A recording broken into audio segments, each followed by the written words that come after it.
প্রিয় মানুষ কাছে থাকলে আমাদের কিছু করণীয় থাকে।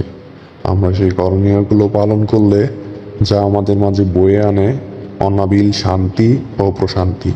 তাই নিজেকে ভালোবাসতে এবং নিজের প্রিয়জনকে ভালোবাসতে ও ভালো রাখতে এই করণীয়গুলো নিজেদের মাঝে চালু করুন।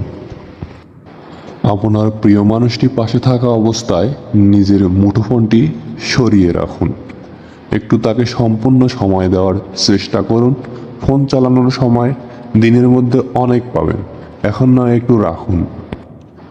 যতটুকু সময় পান দুজনে ভালো মন্দ কথা বলুন।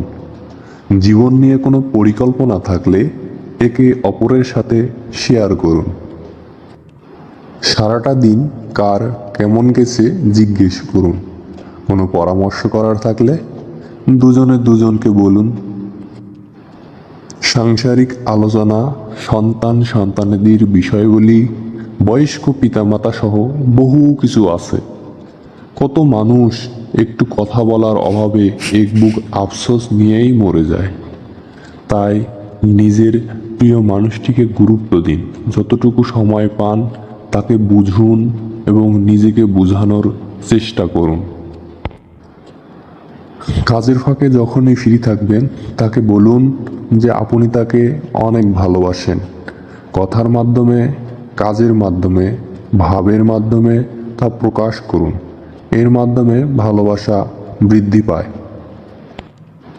মনে রাখবেন একটি কথা, পাশাপাশি থেকে ঘন্টার পর ঘন্টা মোবাইল স্ক্রল করা মানে একসাথে সময় কাটানো নয়।